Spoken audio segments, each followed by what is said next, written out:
I could do things, and I do things, but they are never enough. And we can all do things, and even that might not be enough, because what really needs change is, in my opinion at least, is on the political side, you know?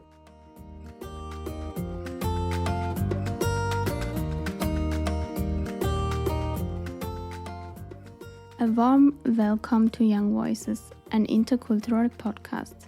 We are Young at Mission 21, and with this podcast, we want to give young people from all over the world a voice.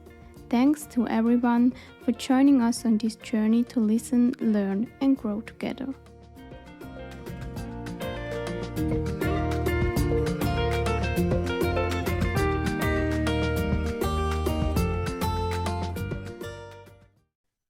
This is Sarah and Sarina, and today's guest is André from Switzerland, currently studying religion in the contemporary world in Bern.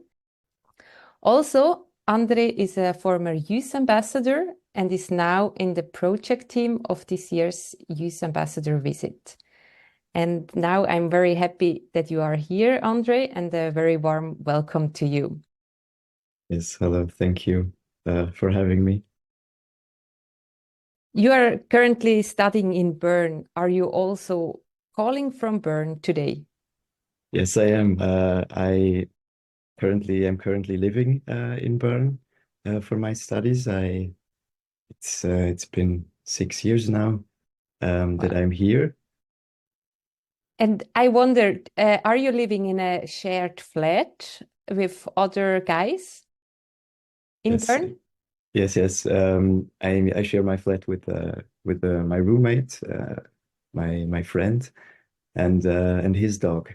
So we're three individuals here at this home.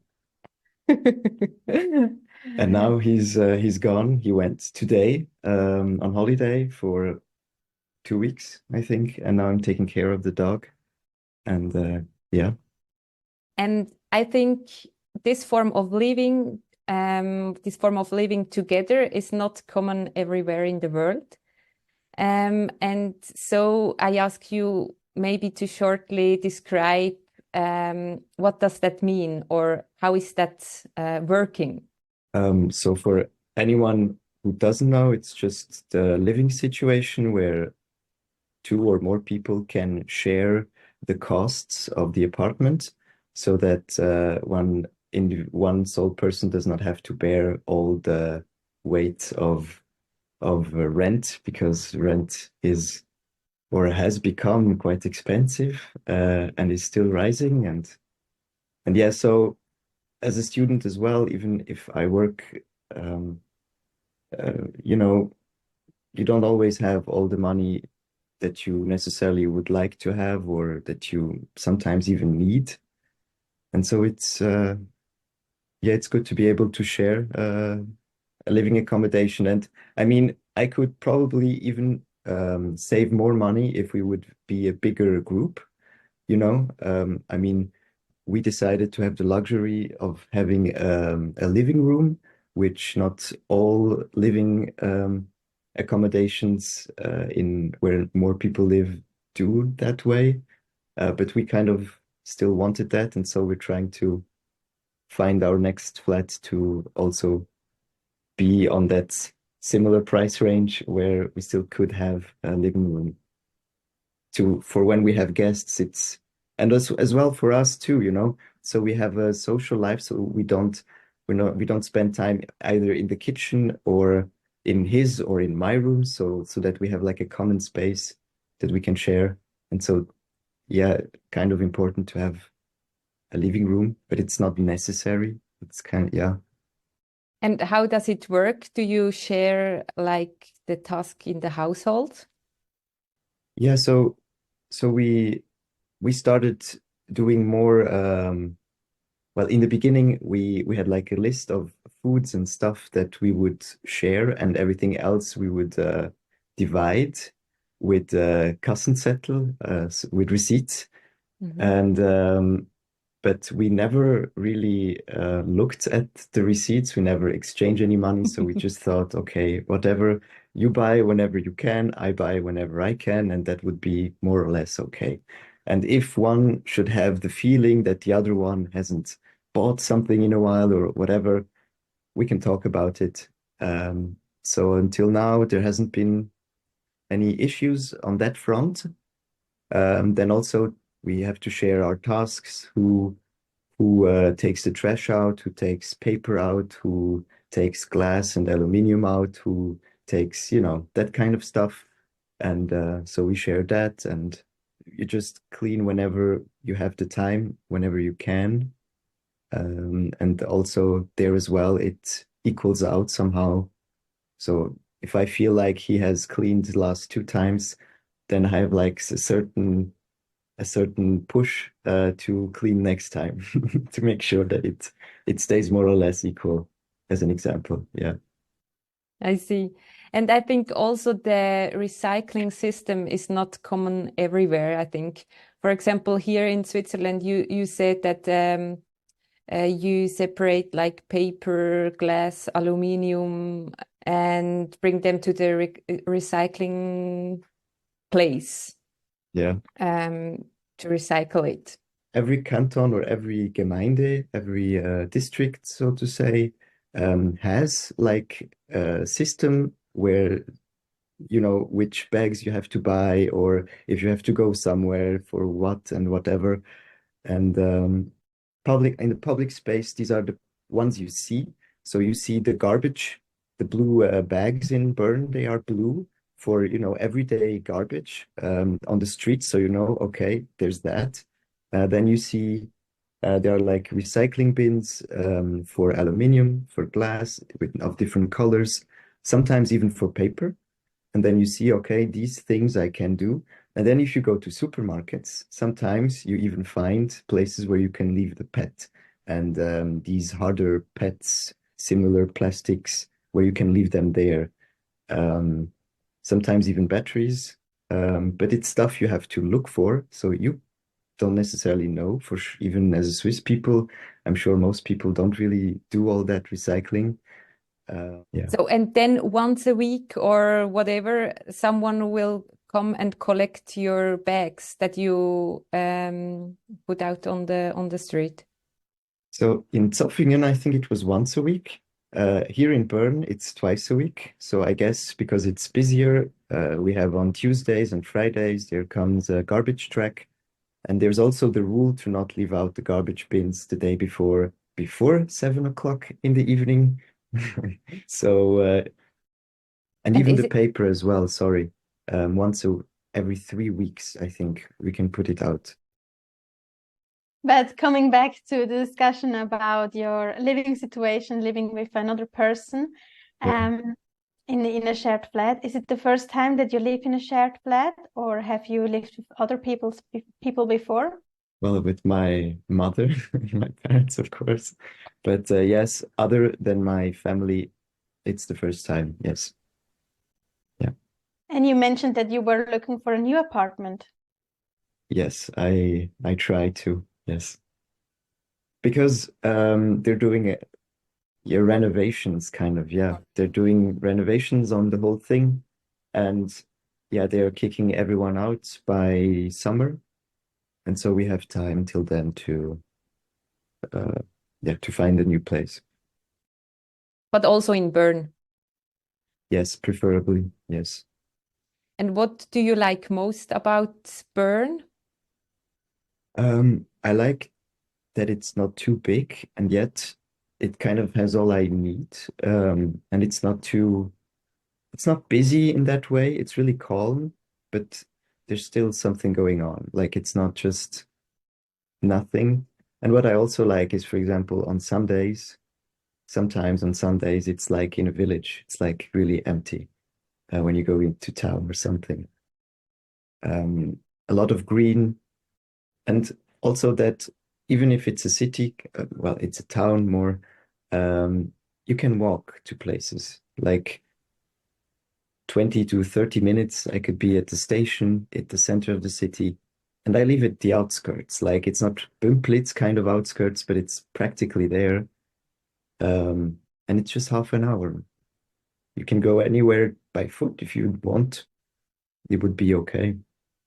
It's smaller than Basel and Lucerne for that matter.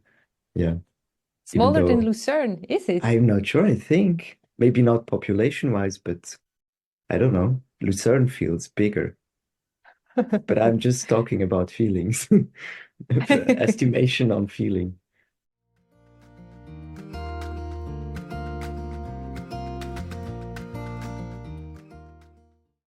Let's talk about food. A meal or perhaps rather a dessert that you like are quarkinis. Yes. We will show a picture of it in the show notes, or we will share a link or the picture on Instagram. Yeah. André, what are quarkinis? You know, again, no expert. I just like it, but from what I can tell, it's a dough that you fry, and then you put sugar on it, and that's it. So I think maybe there's, the dough may be special with some cream, I think, because it's very airy, but it's really good. And I was born in Morocco, so I have a Moroccan father. And there in the summers, we always had beignets. These are also like kind of fried dough with sugar on it. And so already as I was a child, I love that kind of stuff. I also love crepe, like the pancakes, the French ones, also childhood memories. Because I thought about that question and I was, I don't have a favorite food. I mean, I don't know. There's food I like, there's food I don't like, but there's food I have like certain attachments to. Like, for example, I was sure I would say crepe, I would say pancakes because of that childhood memory. But like in the last month or so, I started eating quarkini, and so that was more present, and so I chose quarkini. But overall, fried and sweet, yeah, kind of. It's not really brain food, but it's my brain food when I need energy. Yeah, Or soul food? or soul food. Yes, And since Can it's you called eat? quarkini, is there quark in it? that's what I thought. That's why I said like the cream in the dough, but I have no clue. So there's no filling of No, quark. no, Okay. there is none. No, it's just the dough. Yeah.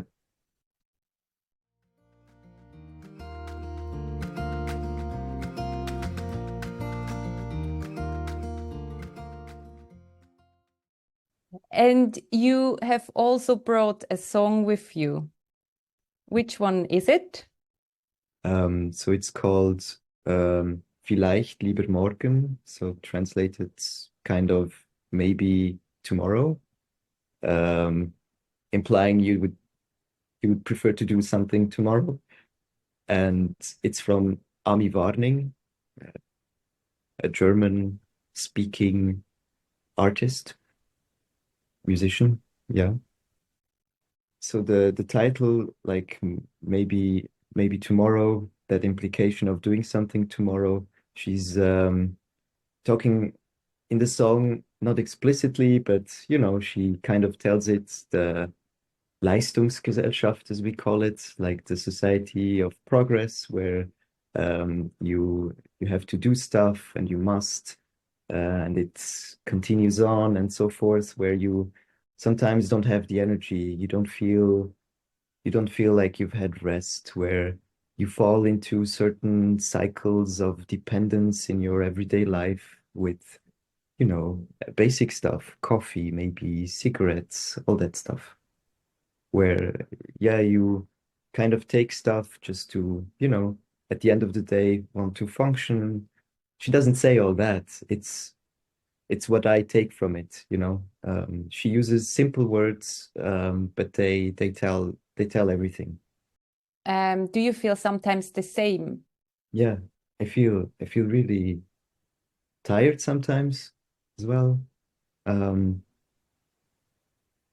I also yesterday, for example, watched a video on on coffee, and how it stays like for 12 hours in your system when you have a cup of coffee, for example, and that you get tired because there are symptoms of drinking coffee. When you go to sleep then and you still have it in your system, you're not well rested maybe, and then in the next day you drink um, more coffee and so forth. So you go into a cycle, and I'm definitely in that cycle, and that's also maybe one of the reasons why I might feel sometimes a bit tired.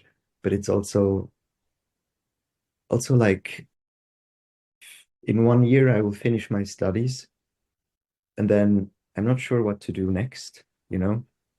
Um, there are options, of course.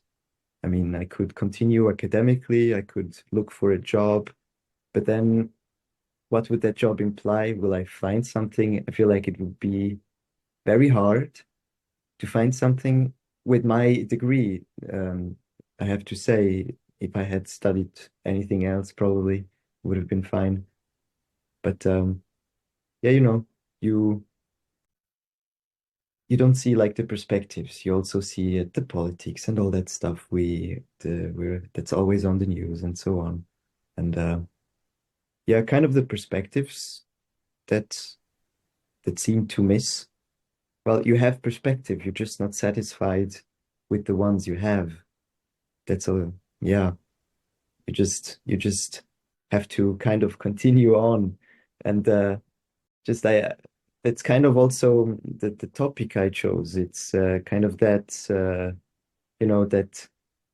sentiment, that overall sentiment of, yeah, I could do things, and I do things, but they are never enough, and we can all do things, and even that might not be enough, because what really needs change is, in my opinion at least, is on the political side. It's the implementations of certain laws, or whatever, rules and stuff, where everything could be better. And we have lobby institutions and organizations that are fighting for good causes. Lobby not only from, in quote unquote bad companies, like tobacco industries and whatnot, but also good lobby organizations that try to raise awareness on feministic issues, on climate change issues, and so forth. But you see, the work is being done, but it's not finding its rightful place on the papers, on what rules our world.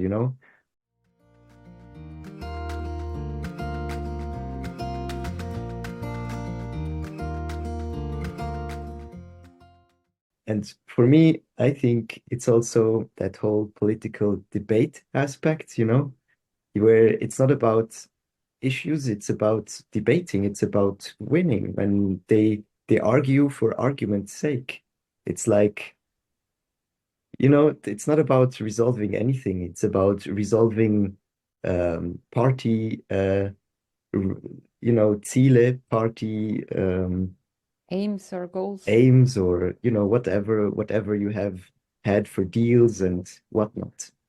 But it's a whole culture. I don't think we can change all that. It's just, and I'm also not an expert. I'm just a student. I just have, opinions. Um, yeah, but when I look at the debate, I mean, what am I looking at? Why am I looking at this? This does not bring anything. You're not trying to show me what I should do. You're just trying to show me why I should choose you. That's like, these are different things. I don't want that. Yeah. And what do you think you could do, or so the society could do instead of that? Well, I don't have I don't Big have question. solutions. Yeah, I mean, again, I have no clue. But you know, I mean, what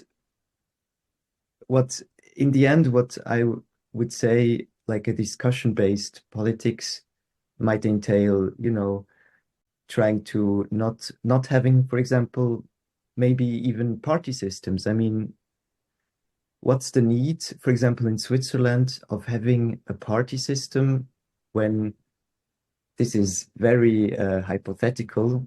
So it's kind of a thinking out loud.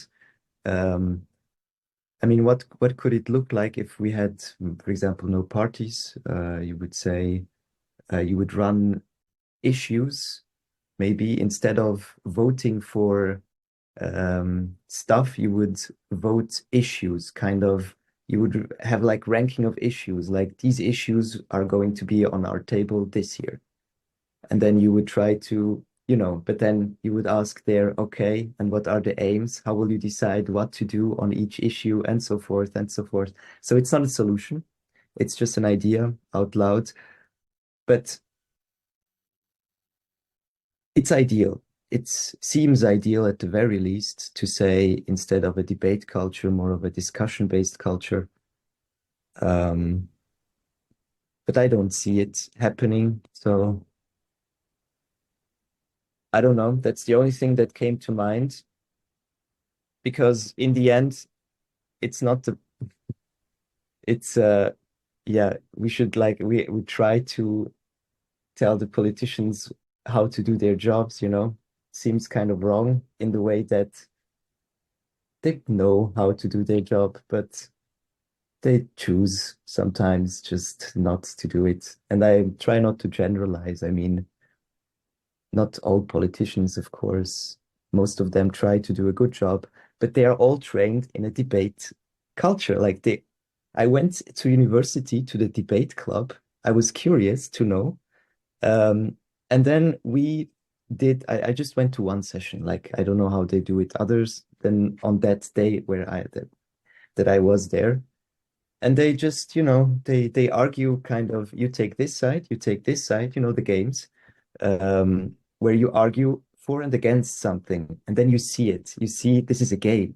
Like, and then you learn to do it this way so that when you're on the political stage, you you use that, you know, you learn that you want to win, you have to win.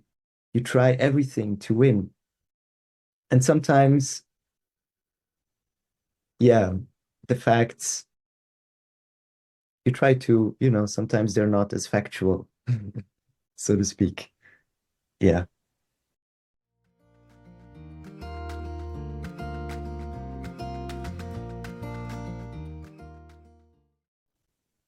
But isn't it sometimes also the little things that can make a difference? Yeah. So So you're, oh, excuse me. that everyone can contribute something to a more peaceful society. Yeah. I mean, in the papers that I have read, you know, during my studies, they always talk about, you know, you need to do change on many levels at the same time to be effective. And so, yeah, if everyone on the small scale does something, but nothing happens up there, where's the use, you know? Mm. So we can all do something. That's great, but it's not everything, you know? We should do it and continue to raise awareness on a multitude of issues, you know? Um, but that's not the end of the work. The work starts there then, because you have to go up there where the might is, you know, where the power is, where the money is, and then you try to convince them to change. And so that's difficult. Um, and yeah, for that, having a big number of people behind you is helpful. So do you sometimes feel like very tired about this discussion? Yeah, definitely. I'm tired now. Yeah, I can imagine that. Do you have any means to take care of yourself? Um, yeah, if I don't want to do something, with friends or to go out or something, if I feel like, nope, I will stay home, then I will stay home. And yeah, usually after, studying or working or stuff, I just go home and do nothing. And then sometimes I write, but sometimes I don't. So that's writing helps sometimes, I try to write good, you know, I in the way that I try to be artistic, but it also helps me personally sometimes to reflect on things that you haven't necessarily thought about, because while writing it on paper, you're already, kind of thinking about it and trying to um, give it an expression, you know, like you're trying to, for me, it's like I'm trying to explain myself somehow. Yeah. And Yeah. is it like a diary you are writing, or Mm. No, it's mostly poems. So, like for example, my mom had cancer. Um, I don't know, like 7 years ago, maybe. In the head. Um, uh, they took it out. She was fine after that. Um, but two more appeared. Two more um, tumors appeared. Not the bad kind, the good kind. I don't know how you would tell the difference. But the good kind, which is less harmful. And that was last year, she told me. And that this year was a year of also, that might be one also of the reasons. It's a year that I've tried to think about that death and that stuff, trying to.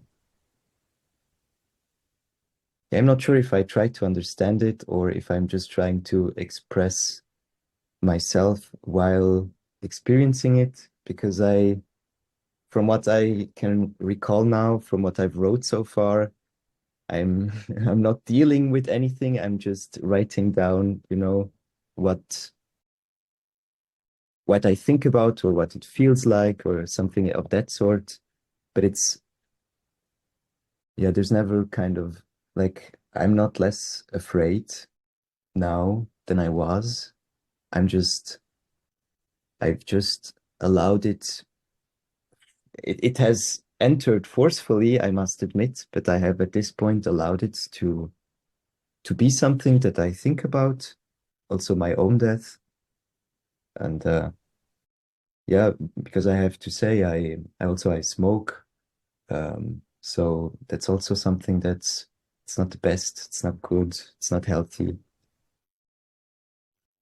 So I also kind of tell myself stuff like, yeah, maybe later.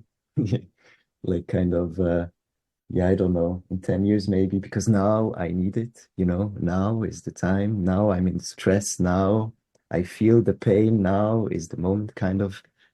And yeah, in 10 years, when you have your life in order, then maybe, when you have a child, even maybe then, like you want to be a good role model or whatever. And then you also think, yeah, I don't so know, maybe tomorrow, as your yeah, song exactly, is exactly. called? Yeah, exactly. That's true. I feel sorry about your mother, about the cancer and your situation. It's okay. Thank you. It's And okay. at the same time, I think it's very good that you find a way how you can deal with it, or how you can reflect on it and think about it. Yeah, I'm also glad that I have like this outlet where I can do that, but I can also talk. Like I can talk to my girlfriend, and she's there. She listens. If I really should need it. And I also have my roommate as well. Like I have people to talk to, even my mom. uh, but yeah, sometimes you don't necessarily want a conversation. Sometimes you also need time to not just time, but time to do something, which is mostly reflect, to feel it, you know. Um, yeah. But just to not leave it on this bad note, it hasn't grown this year, so that's good. It's didn't get worse. That's a positive. Yeah. Oh, yes, I'm happy to hear that. Yeah. And I would like to say something about your engagement now at the end of this call, because you said that sometimes it's difficult to know what we can do or if it will have an effect on society. And actually, I am very happy that you are engaged in the project team of our youth ambassador visit. And I think with that, you are also doing something for society or for world society, because by doing so, you are also, of course, I am indirectly contributing to a more peaceful society or to a to more understanding between people that are also very diverse. And I'm sure of that you are contributing to a better society. And thank you very much for joining this call or this podcast. And it was a very interesting talk. And we are happy that we could talk to you. And also thank you very much for taking your time. And of course, also a big thanks to everyone who listened to us today. And if you enjoyed this episode, make sure to join in next time as we talk to Peter from Cameroon about youth engagement and intercultural exchange.